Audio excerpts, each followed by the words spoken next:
Kalau wali Allah tidurnya raha, mimpinya ma'rifah. Maka wali Allah gak pernah mimpi ihtilam, kecuali sebelum dia diangkat jadi wali. Al-wali la yahtalimu abadan.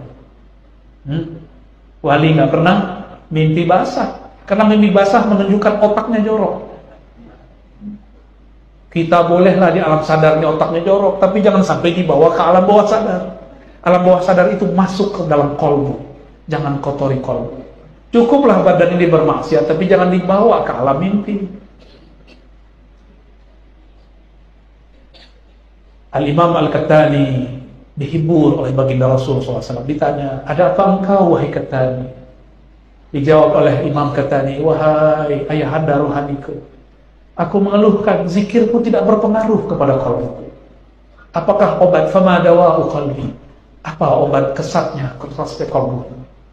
Dijawab oleh baginda Rasul SAW. Bacalah ya hayyu ya qayyum bi rahmatika astaghits la ilaha illa anta 40 marrah. Ya, 40 kali kau baca ya hayyu ya qayyum bi rahmatika astaghits la ilaha illa anta antara salat sunnah fajar dengan salat subuh.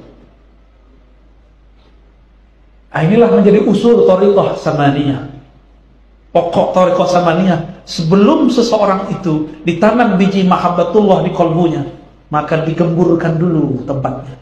Cara menggemburkan kolbu adalah cangkullah dengan nama ya hayyu ya qayyum. Dulu orang masih kuat di perkotaan zikir la ilaha illa anta bi rahmatika astaghits. Sekarang dapat diskon. Cukup ya hayyu ya qayyum 40 kali cukup. Gampang toh akhir zaman? Ya, diambil dari surah Al-Baqarah dan Ali Imran. Allahu la ilaha illa huwal hayyul qayyum. Itulah al-ismul a'zam yang ada dalam ayat kursi. Ya. Di ayat kursi ada nama Allah baik zahir ataupun dhamir lebih daripada 15. Hitungan saya begitu. Siapa tahu salah hitung, tolong dihitung ulang. Ya. Itu dahsyat itu nama. Maka wajar ayat kursi ini dibaca jika orangnya tidak hak, terbakar dia. Siapa yang tidak hak? Iblis laknatullah. Tapi lucunya iblis ini tahu wirid-wirid ini. Ketika Sayyidina Abu Hurairah radhiyallahu taala anhu diizinkan oleh Allah menjadi khadam Rasulullah, maka dia ditugaskan untuk menjaga logistik gudang gandum. Malam pertama dia jaga. Tahu kisah itu kan? Tertangkaplah seseorang. Itu iblis. Syaitan bisa menyerupai seseorang. Bisa berfisik. Masa wali gak boleh berfisik? Lebih cemen wali dong daripada iblis ya. Yang masih belum percaya wali yang sudah wafat bisa berjasad. Nih dalilnya. Iblis aja bisa. Apakah wali lebih lemah dari iblis? La. Balhum aqwa ya. Ditangkap, ancam. Ya, kalau dikadukan kepada Rasulullah. Karena kalau dikadukan ke Rasulullah selesai dia, terbakar dia. Maka dia beralasan anak istrinya. Abu Hurairah punya hati nurani. Dia pernah hidup susah. Bahkan dia sampai saat itu masih susah. Dia bebaskan. Besok begitu lagi dibebaskan. Terakhir, tidak ada cerita. Engkau tidak boleh bebas. Maka si iblis yang nyamar jadi maling mengatakan, hei Abu Hurairah, aku ajarkan engkau satu wirid yang jika engkau mengamalkannya, engkau tidak diganggu oleh iblis. Yang ngomong iblis. Abu Hurairah polos. Oh oke. Tapi kata iblis, tunggu, aneh punya satu syarat. Bebaskan aku. Abu Hurairah karena semangat tidak mau diganggu iblis. Oke. Apa kata iblis yang menyamar jadi manusia? Bacalah ayat kursi. Engkau akan dijaga oleh Rabbul Kursi. Allah yang memiliki Al-Kursi.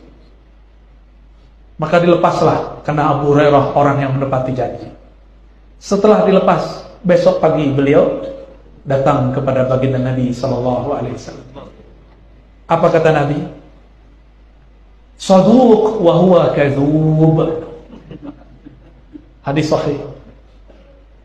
Dia benar, tapi orangnya pembohong.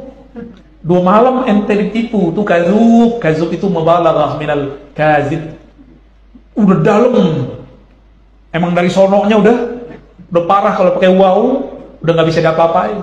Tapi soduk, maka tidak semua pembohong berbohong. Cuma harus ulik-ulik dulu, kapan kebenaran pembohong keluar jika dia kepepet. Thariqah al-Kepepetiyah. Itulah thariqah Imam Al-Kazub. Iblis laknatullah alaih. Lalu Sayyidina Abu Hurairah kaget. Tahu nggak ente siapa itu yang datang?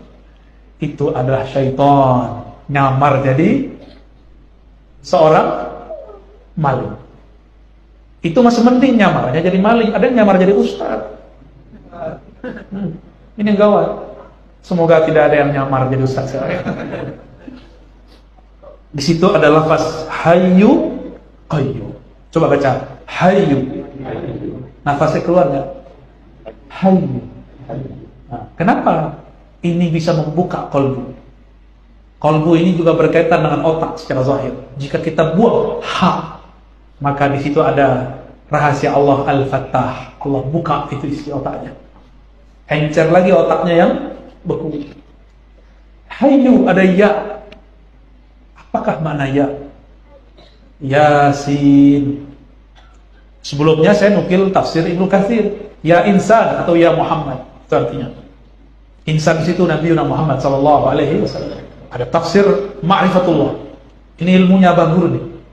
Mau dengar? Serius?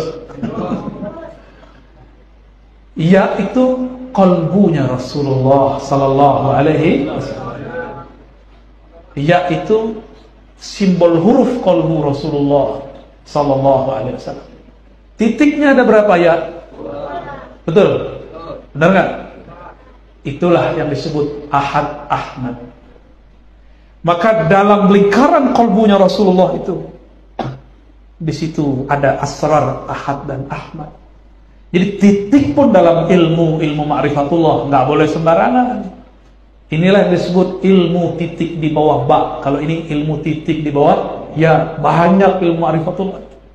Selama ini kan yang baru dibuka-buka ilmu titik di bawah ba, itu induknya. Nah ini turunannya. Ya. Semuanya ada rahasianya. Tidak ada satu titik yang sia-sia. Tidak ada satu titik yang.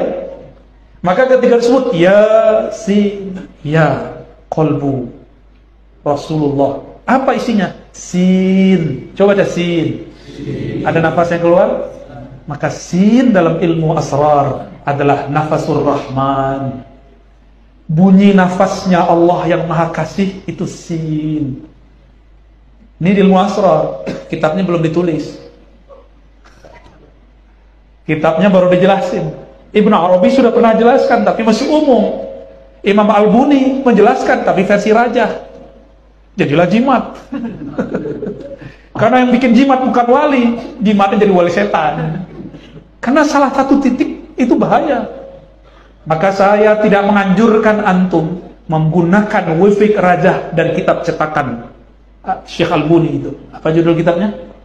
Syamsul Ma'arif Al-Kubra. Karena itu cetakan. Itu rajah harus ditulis tangan, nggak boleh pakai cetakan. Di situ banyak kesalahannya. Fotokopi lagi bebek.